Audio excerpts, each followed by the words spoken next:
Sabe quando o dia termina e você tem a sensação de que nada aconteceu? Quando você vive procurando motivos para continuar, mas nunca encontra? Era uma interminável busca. Não sei ao certo em que momento eu virei essa chave. Mas só sei que depois disso, tudo foi diferente.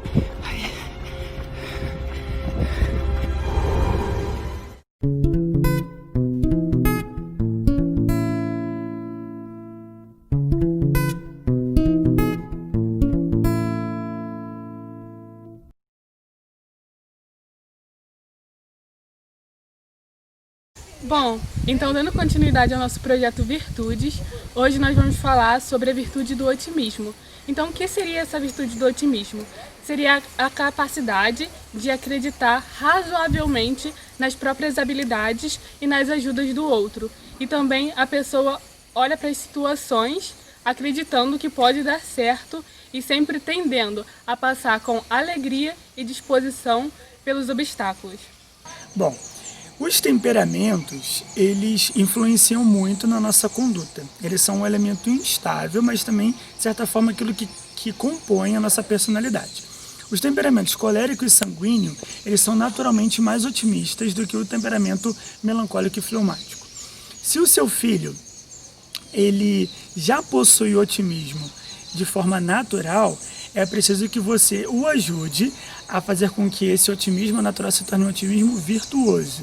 Então, por exemplo, se o seu filho ou o seu aluno, ele é sanguíneo, ele vai acreditar piamente que, estudando 15 minutos, ele vai se preparar adequadamente para uma prova. Por quê? Ele tende a acreditar que tudo vai dar certo. Mas, se esse otimismo ele é simplesmente temperamental, ele não vai trabalhar em cima daquilo que é lógico, ou seja, daquilo que é racional, mas em cima daquilo que é emocional. Então, ele vai achar que ele vai tirar de letra. Então você precisa fazer com que o seu filho entenda, isso se ele já tem essa tendência ao otimismo, que esse otimismo ele é prejudicial se o seu filho não emprega os meios, ou o seu aluno não emprega os meios adequados para alcançar aquele fim, que seria ele talvez fazer a prova bem. Se o seu filho ou o seu aluno, ele já tem uma marca de negatividade, tá? De pessimismo sobre alguma área, então vamos supor, o seu filho ou o seu aluno tem dificuldade com matemática. Então você que é professor na sala de aula, você sabe de um aluno que ele já expressou claramente a dificuldade dele com matemática. Ou ele não expressou e você foi vendo ali que ele só tira nota ruim naquilo, talvez num conselho de classe, é um aluno que não tem dificuldade com outras matérias. Então você tem que já supor que esse aluno, ele tem dificuldade, ele tem uma visão negativa sobre a matemática, por exemplo. E que é importante desfazer essa falsa percepção que ele já tem na disciplina, porque talvez ele já vai entrar para o estudo com essa ideia de que ele não vai alcançar. Então, é importante também isso. Então, não deixar que esse otimismo ou esse pessimismo, eles estejam puramente no campo do emocional. Então, agora trabalhando de forma argumentativa. O otimismo, ele pode ser inculcado nas crianças e nos adolescentes quando a gente, muito mais do que estimulá-los emocionalmente, nós damos a eles as razões, os motivos para o bom êxito. Então, o seu filho tem que fazer um trabalho, apresentar um trabalho, ele está inseguro, em casa. Então, o que você tem que ajudar ele a perceber? Filho, começa cedo, porque você vai ter tantas horas para aprender, para você se dedicar a memorizar esse assunto. Ou então, filho, olha, pensa o seguinte, o que você já sabe? Aí o seu filho começa a falar. Bom, então, olha, isso que você já sabe já é muito bom. Então, procure exemplos dentro disso que você já sabe, aprofunda naquilo que você já sabe, para que você possa ter mais conteúdo a apresentar. Então, ou seja, você vai mostrando para ele que com o tempo, com aquilo que ele já sabe, com o tempo de apresentação, ele tem os meios adequados para apresentar aquele trabalho, por exemplo. Então, na sala de aula, um aluno, ele é, talvez assim, de forma ruim, taxado pelos outros como aluno burro. Exemplo, você que é educador de sala de aula. Então, se nenhum professor ou se o orientador pedagógico não se dedica àquele aluno de forma específica, ele não vai conseguir sair daquela estigmatização de que ele não é capaz. Então ele sempre vai olhar para o estudo como uma coisa muito difícil, as boas notas como uma coisa inalcançável, ele vai estar ali na escola puramente porque ele tem que cumprir a obrigação, porque os pais dele colocaram ele ali. E aí, se ele já não tem o foco do estudo, ele vai direcionar suas energias para fazer qualquer outra coisa, aprontar e etc. Então, é importante que esse pessimismo seja tirado desse aluno, por exemplo. Fazendo ele perceber que ele já tem talvez outras capacidades esportivas ou artísticas ou interpessoais ou intrapessoais e que, bom, se ele já alcançou essas qualidades nesses outros campos do conhecimento e da prática, ele é capaz de evoluir naquilo que ali está sendo ensinado na escola. Então, o otimismo, então, em síntese, né? Ele, quando não se baseia apenas no estímulo emocional que nós damos à criança e adolescente, ele é producente. Ele faz a criança e o adolescente evoluírem como educandos. Porque eles veem que existem parâmetros lógicos, parâmetros racionais para a evolução deles. Se eu simplesmente falar, vai dar certo, tudo bem, você é capaz, você é melhor, isso não dá conta da evolução. Isso pode, pelo contrário, frustrar. Porque aí a criança vai pensar, minha mãe falou que eu sou capaz. Mas ela simplesmente falou isso pela emoção. Ou o professor falou aquilo pela emoção. Se ele fracassa, o que ele vai pensar? Puxa, depositaram as expectativas em mim e eu não consegui. Então a pessoa começa criando o estigma do pessimismo. Um dos pilares da virtude do otimismo é a confiança. A confiança ela trata-se em reconhecer as qualidades e as capacidades próprias e também as dos outros. Por isso que a virtude do otimismo ela é necessária para o nosso convívio em geral, sempre visando um bem-árduo, aquilo que é bom para mim e também para o outro. Também temos que tomar um pouco de cuidado com essa virtude para não nos desequilibrarmos com as paixões, que no caso seria o orgulho e o desespero. O orgulho onde você acha que você é melhor do que tudo vai sempre dar certo, que nada vai dar errado, que você pode tudo, que você chega numa prova, por exemplo, estuda 5 minutos antes e você vai conseguir. Você não está tendo uma visão realista e você também não está ensinando a pessoa a ter uma visão realista dessa situação. Mas também você não pode achar que não é capaz de nada. Por isso que é necessário, junto com a virtude do otimismo, o realismo e também a confiança, em que você vai ver o que é capaz ali ao seu ponto de vista, você vai ver o que é capaz ali ao seu alcance e trilhar uma meta, e trilhar um sonho e ver o que é bom e o que não é para aquele momento em específico. Então é necessário que tenhamos junto com a virtude do otimismo, a virtude da humildade e também da esperança, onde nós reconheceremos as nossas próprias capacidades e veremos o que está ou não ao nosso alcance. Oi gente, eu sou a Daniela Freixo de Faria, psicóloga infantil, tudo bem? Hoje a gente vai falar sobre como que a gente tem lidado com as emoções conhecidas como negativas. Vamos falar sobre isso?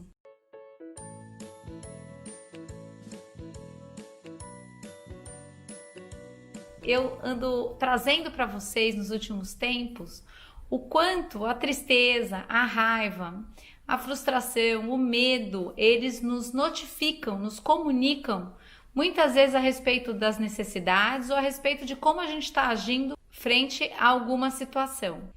Então, gente, a gente tem trabalhado bastante e aprofundado muito todas essas notificações através das emoções lá no curso online.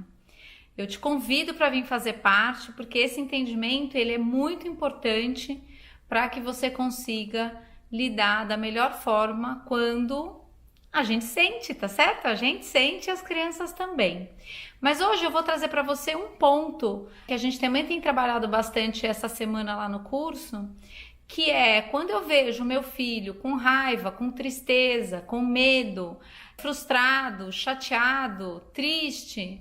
Como é que a gente responde a isso? E a forma como a gente responde a isso, ela pode convidar essa criança ao crescimento, ou a gente pode, às vezes, até tirar essa criança do crescimento. Olha que coisa forte. O ponto é, por isso que eu trouxe o vídeo passado para vocês que diz assim, qual é o meu propósito? Eu acho que a sua felicidade, criança, é minha responsabilidade, porque se eu tiver nessa conta, eu não aguento ver triste, não aguento ver com medo, não aguento ver com raiva. Eu preciso de qualquer maneira resolver isso de alguma forma para que você volte a ficar feliz. Por isso, essa sustentação para o aprendizado ela é muito importante. E a gente ter consciência de qual é o processo acontecendo nesse sentido também é. Então, o que eu queria trazer para vocês é uma diferenciação entre quando eu vejo o meu filho triste, com raiva, com medo, eu acolho ou eu agrado? Tem uma diferença enorme. Vamos falar do agrado primeiro. A nossa tendência, quando a gente está conectado e quando a gente é o dono, garantidores de toda a felicidade, a nossa tendência é que a gente vá até esse momento e a gente tente tirar com a mão esse sentimento. Normalmente, a gente parte para o agrado e a hora que a gente parte para o agrado, a gente está dizendo para essa criança, esse sentimento não deveria estar aí, você não deveria se sentir assim. 2, eu sou responsável por tudo que você está sentindo e por isso eu vou te tirar daí. Como é que a gente tira as crianças dessas situações, gente? Normalmente a gente parte para distração, normalmente a gente parte para, às vezes até cobrança de tudo que você já devia ter feito, de tudo que você já devia ser e não é, o que acaba não tirando a criança desse lugar. Mas o mais comum é que a gente ou coloque a culpa na outra criança, ou a gente passe para bora tomar um sorvete, vamos comprar uma coisa que você queria tanto, eu vou te dar um presente porque você está muito triste. Normalmente a gente vai para um movimento que leva, sim, essa criança a se distrair da dor e me ocupar com algo que vai me trazer felicidade. Mas o ponto é, nesse movimento a gente está ajudando essa criança a lidar com essa realidade, a aprender com essa realidade? Não. A gente está tentando tirar a criança para que ela permaneça bem e feliz. Mas a minha pergunta para você é assim, quando eu quero que meu filho seja feliz o tempo inteiro e eu faço esse movimento de agrado, será que eu estou fazendo isso porque eu realmente amo essa criança? Ou será, agora vai doer, tá?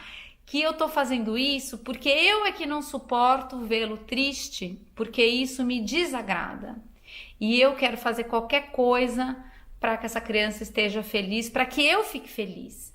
Nessa hora, será que a gente está realmente amando e se direcionando no sentido de ajudar esse filho, essa filha? Ou será que a gente está se ajudando para que a gente não sofra frente à infelicidade ou frente a uma situação difícil, uma emoção difícil que possa ter surgido no coração dos nossos filhos? Então, se a gente for parar para pensar, o agrado, ele é quase nosso piloto automático, porque eu preciso tirar dali de qualquer jeito, eu preciso resolver de qualquer forma, eu preciso fazer ele sorrir de qualquer maneira.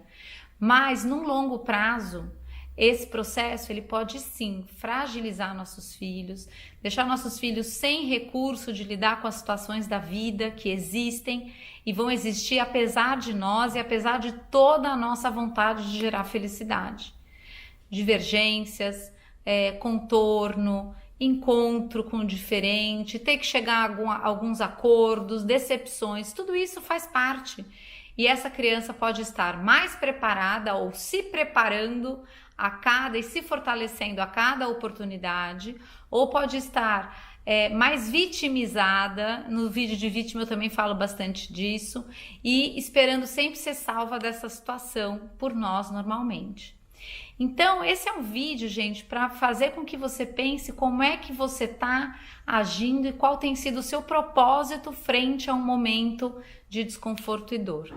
O acolhimento, ele é muito diferente desse movimento de agrado, porque o acolhimento, e essa diferenciação é muito importante, lá no curso online, esse é um cuidado que a gente tem assim, em todos os nossos encontros. A gente traz situações, as famílias que estão lá, você que pode estar lá, vai trazer exatamente a situação que aconteceu hoje, para a gente cuidar de perceber e observar e transformar os nossos propósitos e as nossas atitudes.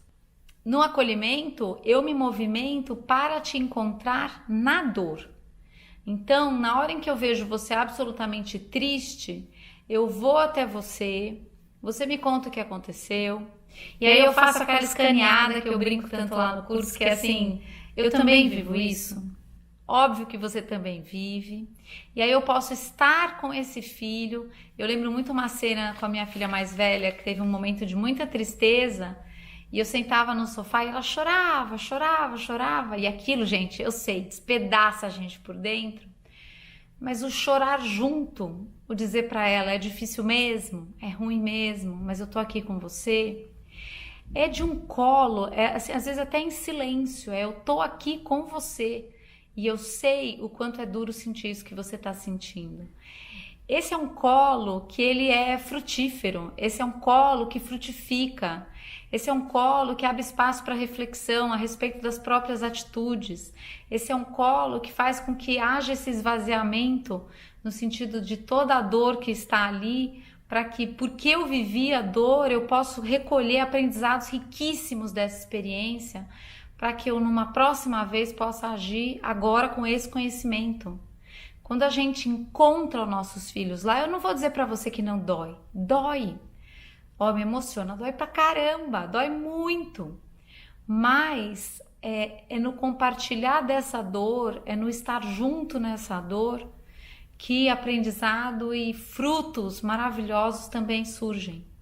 A hora que a gente não encontra na dor e a gente tira da dor, a gente realmente agrada para que a dor fique menos dor, a gente está fragilizando nossos filhos para a capacidade de perceberem as suas ações, se arrependerem dos seus erros ou das suas escolhas, aprenderem nesse momento para uma próxima vez fazerem diferente. A gente interrompe esse processo.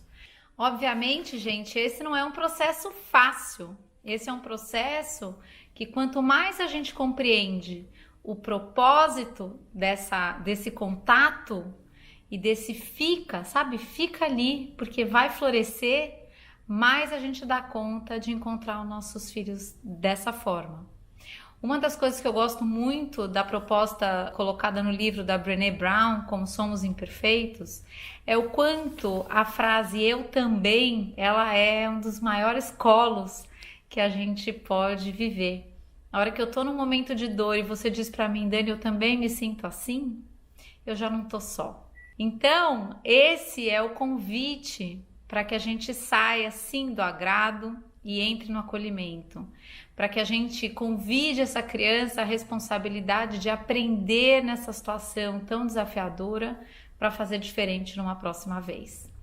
O vídeo de hoje foi esse, eu espero que você tenha gostado. Eu agradeço a Deus em primeiro lugar por ser o grande colo na minha vida, para todos os momentos desafiadores que existem sim, e agradeço a Deus por nos momentos de maior dor eu sentir a tua presença e o amor. Realmente uma sustentação como nenhuma outra. E agradeço a tua presença aqui. Eu espero que você tenha gostado. A gente se vê na próxima. Um beijo. Fica com Deus. Olá, eu sou a Daniela Freixo de Faria, psicóloga infantil. E hoje a gente vai falar ainda um pouquinho mais sobre os pensamentos. Quando a gente começa a observar algumas frases nas crianças, eu sou ruim mesmo, eu não consigo nada. Será que isso também tem a ver com os pensamentos? Vamos falar sobre isso?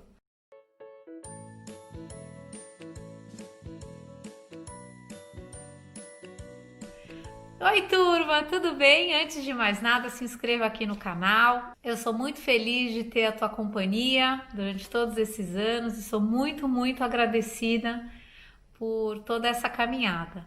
No vídeo de hoje, a gente vai falar sobre esses momentos onde as crianças acabam falando que não fazem nada direito, que não adianta, elas são uma porcaria, eu sou uma droga, eu sou ruim mesmo, eu sou mal, coisas do tipo.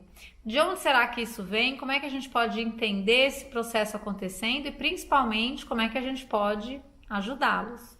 O primeiro item, dando continuidade ao que a gente falou no vídeo anterior sobre a mente tagarela, como carinhosamente eu apelido essa enxurrada de pensamentos que eu tenho muito forte, eu queria dizer para vocês que muitas vezes esses pensamentos, além dele trazer situações que disparam medo e ansiedade, muitas vezes eles também acabam se tornando pensamentos acusatórios, pensamentos onde a gente vai, ao invés de compreender que somos imperfeitos e falhos e que estamos aprendendo, nesse pensamento acusatório você acaba indo para a expectativa e exigência de que você já devia ser, já devia conseguir, já devia saber, já devia ter dado conta. E aí esse processo desse pensamento que faz uma acusação, normalmente ele vai mexer muito com o nosso merecimento de amor, com o nosso lugar de valor e assim por diante. Eu não estou dizendo isso querendo dizer que a gente vale muita coisa, não. A gente é bem imperfeito e bem falho. Mas nós somos, assim como os nossos filhos, muito amados nessa nossa experiência humana. Então, a ideia é que eu possa perceber o quanto, mesmo meus filhos errando, o quanto o amor não está em questão. E nesse processo, quanto mais a gente entende que o processo da vida é aprender todos os dias de um lugar de humildade de quem ainda não sabe, mais a gente vai tendo aprendizado. Então, nesse pensamento acusatório, normalmente as crianças vêm para nós com essa carga: eu não faço nada certo, eu não faço nada direito, eu sou ruim. E às vezes isso vai estar acontecendo exatamente por esse processo de expectativa e exigência e por esse processo que eu chamo bastante lá no curso online, atenção para isso, pela construção de persona, de autoimagem. Quem que eu acho que eu preciso ser para que eu tenha valor? A hora que a gente vai entendendo que somos todos aprendizes, todos imperfeitos, todos falhos, responsáveis sim por entregar o melhor possível com excelência, mas isso não significa vida ideal ou performance perfeita, a gente vai tendo dentro do nosso processo de aprendizado a humildade para aprender. Se a gente está nessa exigência, nessa expectativa de que você já devia ter aprendido, o que acaba acontecendo é que você se critica nesse pensamento acusatório bastante, a criança se critica nesse processo, exatamente porque ela põe o resultado que ela obtém como o seu valor. Então, o nosso grande desafio é, nessa hora, quando vem essa fala, a gente poder mostrar para a criança: olha, você está aprendendo, assim como a mamãe e o papai, assim como a sua professora, assim como todas as pessoas que estão à sua volta. E a coisa que você pode fazer quando você se frustra frente a um resultado é olhar esse processo de plantio, que eu já trouxe isso em muitos vídeos, olhar quais são os ajustes que você pode fazer para a próxima vez e aprender. Aprender tanto com tudo que dá certo, como com tudo que não dá. Porque a hora que a gente se põe nessa posição, nessa postura, e ela é uma postura que sim implica em humildade, em não saber tudo, em sair desse lugar de tanto saber ou de tanto deveria saber, de cobrança, a gente começa a perceber que essa acusação que muitas vezes vem no pensamento, ela é um processo que muito mais nos tira do aprendizado do que nos coloca nele. Então, se isso está acontecendo na sua casa com seus filhos, vale uma reflexão. Será que nós adultos estamos também mostrando para as crianças o quanto nós estamos aprendendo? Será que nós adultos estamos mostrando com humildade e compaixão, por exemplo, no assumir os seus próprios erros, no pedir perdão? Será que nós estamos sendo exemplo de humildade, perdão e arrependimento frente aos nossos erros? Nós erramos, vamos continuar errando, até porque nessas experiências a gente cresce em humildade e na percepção de que estamos todos aprendendo. Então esse vídeo é para, se por um acaso esse pensamento acusatório sai da boca das crianças, ela está sempre resmungando, sempre dizendo que ela já devia ser quem não é, reveja como isso está acontecendo na tua casa e, mais do que isso, conte para essa criança onde é que está o valor dela. E se por um acaso o valor está colocado nos resultados, perceba que o valor colocado no resultado de uma criança é, de certa forma, o valor colocado na exigência de perfeição. E a hora que essa criança não atinge esse resultado, o que acaba acontecendo é que ela se sente realmente uma fracassada, uma pessoa que não é quem devia ser, mas pior do que isso, ela não tem gás, ela não tem estímulo para fazer na próxima vez. Normalmente é quando a gente começa a ver as crianças desistindo das coisas, não querendo mais, exatamente para evitar o resultado ruim, porque afinal de contas, o resultado diz sobre quem ela é. É assim que ela está entendendo esse processo. E nisso ela vai acabar evitando esses momentos exatamente para preservar a imagem que ela tem dela. Essa conversa que acusa, que questiona o valor, ela é uma conversa muito comum. E nesse processo a gente está sim andando pela expectativa e exigência de perfeição.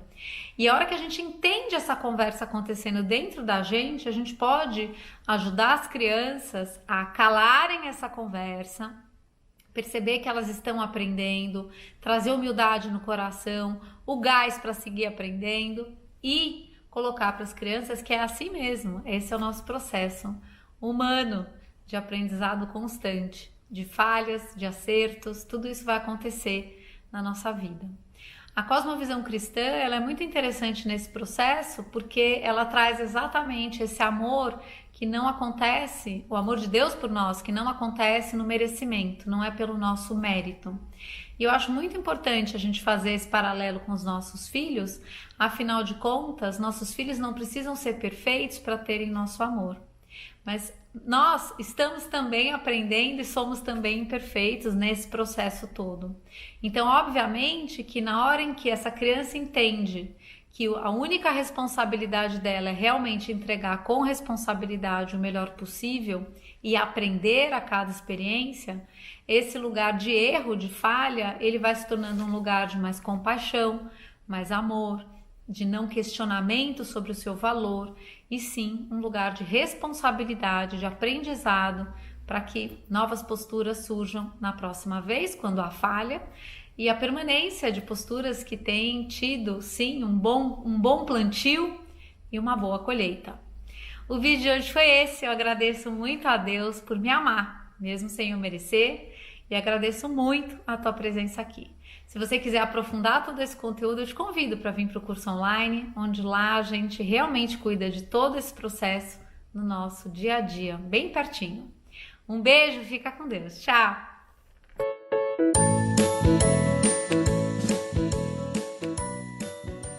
Se você gostou desse vídeo, se inscreva no canal e espalhe essa ideia. Tchau!